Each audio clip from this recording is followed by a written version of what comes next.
Il se fait un devoir de venir nous voir périodiquement, du moins à toutes les fois qu'il le peut. Il est en studio avec nous, M. Pierre Dufour, ministre des Forêts, de la Faune et des Parcs. Comment allez-vous? Bonjour Martin, va très bien.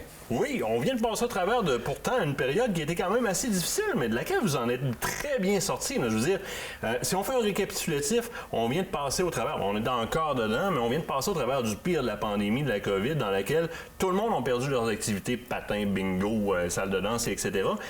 Votre administration a réussi à conserver nos droits de chasse, nos droits de pêche, nos droits de villégiature, puis je tiens à le souligner, ça. Bien, merci beaucoup. Très apprécié. Puis, je pense que de notre côté, tu as aussi fait en sorte que ça a été bien apprécié, je pense, par nos chasseurs, parce qu'il y a nos pêcheurs. Bon, on a ouvert un petit remerciement sur le web en disant, dites donc merci à cette administration-là. C'est toute l'équipe. Il y en a une partie en studio ici. Vous en avez bien plein aussi au ministère. On voulait que les chasseurs en soient conscients. Ils vous envoient ce merci-là et ça vous a rejoint. Vous l'avez reçu, ce merci-là. Oui, et définitivement que ça n'a pas été simple, parce qu'on le sait que les 2 premières fins de semaine, ça a été des fins de semaine qui étaient à l'eau et tout le monde avait peur que la saison de pêche, entre autres, soit complètement abandonnée. Par contre, on a eu une écoute attentive auprès du gouvernement, auprès de la santé publique. Et je peux dire une chose, que très heureux de voir qu'on a eu une vente de permis de pêche de très bonne augure, qui a très bien été. Moi-même, j'ai été quand même dans 2 pourvoiries. J'étais allé voir un peu ce qui se passait. J'ai eu la chance de bénéficier quand même d'une belle fin de semaine aussi. Et on a pu voir un peu qu'il y avait de l'achalandage et que le monde était très heureux de pouvoir pratiquer ce sport-là, parce que comme tu le mentionnes, il y a beaucoup d'autres activités qui n'ont pas eu la chance de rapidement être mis en état de marche. Donc, du côté de la pêche, je pense qu'on peut dire qu'on a sauvé une grande partie de la saison. Et ça, il faut s'en souvenir. Bon, c'est sûr que ça rebondit de gauche-droite. À un moment donné, c'est des groupes de tant de personnes à partir du 15 de juillet, à un moment donné, un petit peu plus de personnes, etc. Mais à toute fin pratique, on entend dans l'ensemble de l'industrie qui a été touchée durement. Au moment où est-ce que ça a réouvert, ça leur rebondit partout. Les magasins nous disent les ventes, ça a comme explosé. Et il y a beaucoup de jeunes qui étaient comme enfermés pendant cette COVID-là, qui fait comme, on peut aller à la pêche. Je n'avais même pas pensé à aller à la pêche avant. Là. Bien, on va aller à la pêche. Là, on a aussi la chasse qui s'en vient. La chasse, c'est un petit peu plus dur à apporter aux jeunes. Mais là, je lis sous la plume de Julien Cabana que vous, avec la FDCP, avez mis en place une fin de semaine réservée à la relève pour les jeunes. Parlez-moi de ça. Bien, c'est bien que tu précises la FDCP, parce que la FDCP, depuis environ 10 ans, demandait à avoir un événement qui soit un peu un parallèle à ce qu'on a fait ou ce qu'on a créé à l'époque pour la fête de la pêche. Donc, comment qu'on pouvait créer soit la fête de la chasse ou quelque chose du genre? Quand on nous a amené ça, une fois qu'on a été élu, on a eu une discussion à cette idée-là. Et la fête de la chasse, pour ma part, il me semblait que ça se faisait pas. C'était pas le genre d'activité, de l'appellation, de l'environnement qu'on peut voir d'une fête.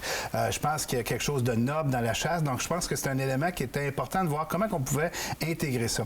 Ce qu'on a trouvé avec les gens du ministère et les gens de la FDCP, c'est une fin de semaine de relève, donc qui va débuter avec une relève sur la chasse au cerf de Virginie pour encourager la jeunesse à devenir chasseur, mais ou à apprécier le fait de faire de la chasse. Je pense que c'est ça qui est l'objectif. Il y a des périodes de temps qui sont réservées aux engins, par exemple, arc et arbalète. Il y a des périodes pour les chargements par la bouche, le fusil. Là, vous avez nullisé, donc vous avez réservé une période pour la relève. C'est quoi les dates que vous avez réservées? C'est 2 journées. C'est le 31 octobre et le 1er novembre.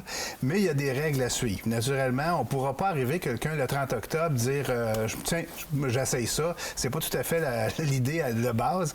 Comme on le dit, c'est de la relève. Premier élément bien important, on encourage le mentorat. Je pense que le mentorat, c'est un élément très important. Et ce qu'il faut bien comprendre, les personnes qui vont accompagner ces jeunes chasseurs-là, ils n'auront pas le droit d'accompagner, premièrement, plus que 2 chasseurs et 2 jeunes. Et, premièrement, ces chasseurs-là n'auront pas le droit de participer à la chasse. Ah non, c'est réservé à la relève. L'objectif, c'est que les autres montrent la noblesse de la chasse, comment travailler, on est en forêt, comment on travaille aussi avec une arme à feu, comment qu'on regarde aussi à travailler avec la bête qu'on cherche à aller faire comme prise. Donc, je pense que c'est un environnement qui va être très, très bien fait pour, justement, bien faire les choses. On parle de jeunes de 12 à 17 ans. Par contre, on peut aller quand même jusqu'à 25 ans. Donc, c'est un peu le ratio des gens, pourvu que ce soit des gens qui sont initiés à la chasse, dernièrement. Donc, ça peut être des gens qui viennent d'acquérir leur permis de chasseur dans la dernière année. Ça peut être des gens qui vont venir chercher un permis d'initiation qui peuvent aller chercher au ministère de la Forêt, de la Faune et des Parcs par le biais du site Web, entre autres. Et puis, naturellement, ces jeunes-là auront besoin aussi du permis éducatif. Le permis éducatif, on le reçoit après avoir fait cette demande-là. Le permis éducatif, qu'est-ce que c'est exactement? C'est t'inscrire pour pouvoir participer à l'activité. C'est ça, le permis éducatif. C'est comme s'inscrire au tirage au cerf sans bois. Là, on va recevoir une permission de le faire, mais là, on est juste comme sûr d'avoir le permis. Si on respecte les premiers critères, on va s'inscrire sur le site du ministère, puis là, on peut s'adonner. Juste pour clarifier quelque chose, parce que les zones, souvent, par rapport aux engins, on parlait de période d'engins tout à l'heure, vont différer dépendamment des territoires.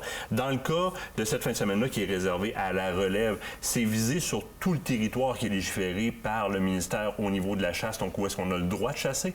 Au niveau de la chasse au cerf de Virginie. Donc, c'est vraiment la seule chasse qui va être permise, c'est le cerf de Virginie. Où est-ce qu'on a le droit de chasser le cerf de Virginie? Selon les zones d'acceptation, parce qu'il y a des zones avec le cerf avec bois, le cerf sans bois, etc.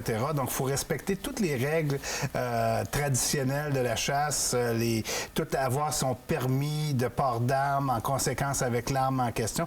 Tous ces éléments-là demeurent. Mais il reste quand même un élément, c'est que tout ça est axé avec le permis éducatif et cette inscription-là qu'il faut faire naturellement d'ici le 20 septembre. Parce qu'il faut avoir la chance au niveau du ministère de produire le permis et de vous l'envoyer avant que le 31 octobre arrive. C'est très important. Là. Donc, si tu es un jeune, tu veux te faire initier, vous êtes un mentor, vous voulez initier un jeune, ça prend soit le certificat de chasseur, le permis d'initiation, on va s'inscrire sur le site du ministère, soit le permis de port d'armes ou de l'arme qui est visée parce que toutes les armes à ce moment-là, et le détail au niveau des armes va être sur le site du ministère, ou évidemment, au sens de la loi, être accompagné de quelqu'un qui a son permis de possession ou acquisition et qui soit à une distance de bras pour vous faire chasser. Donc, les lois en vigueur standard au niveau de la sécurité dans le maniement des armes à feu et au niveau de la gestion de la faune avec les nouveaux plans de gestion sont en force. C'est tout simplement que c'est réservé pour la relève et uniquement pour la relève. Tout ça demeure et il n'y a pas non plus de distinction. Si c'est à l'arc, à l'arbalète, à l'arme à feu, c'est les règles d'usage qui sont mises en place.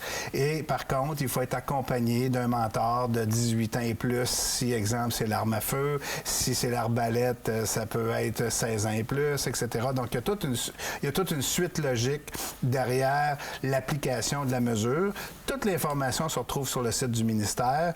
Et s'il y a d'autres éléments d'information que vous avez besoin, vous pouvez aussi avoir un numéro de téléphone qui sera véhiculé tantôt sur l'écran. Oui, puis sur le site du ministère, c'est facile de trouver le numéro 1-800. C'est le fun que la danse se passe avec la Fédération québécoise des chasseurs-pêcheurs dans ce dossier-là, parce qu'on les connaît, par exemple, par la mise en place d'un système de mentorat, une volonté de pousser le mentorat, parce que ce qui est le fun dans ce que vous mettez en place présentement, c'est qu'un mentor volontaire veut montrer son activité. Donc, va faire une transmission de connaissances qui va être accompagnée de valeurs propres à notre sport, qui est la chasse, dans le respect de la bête. Et ça, c'est très, très, très payant au niveau de l'éducation de ces jeunes-là qui vont avoir leur premier contact avec la chasse à ce moment-là. Donc, l'ensemble d'informations, les engins, comment ça fonctionne au niveau du territoire, la réglementation, comment me procurer le permis, c'est sur le site du ministère, Forêt Faune Parc, donc très facile à accéder. Un gros merci pour votre passage en studio. Je vous réinvite, moi, quand vous le voulez, parler de choses comme ça. Là, si vous voulez nous prendre d'autres programmes, on est très, très, très preneurs.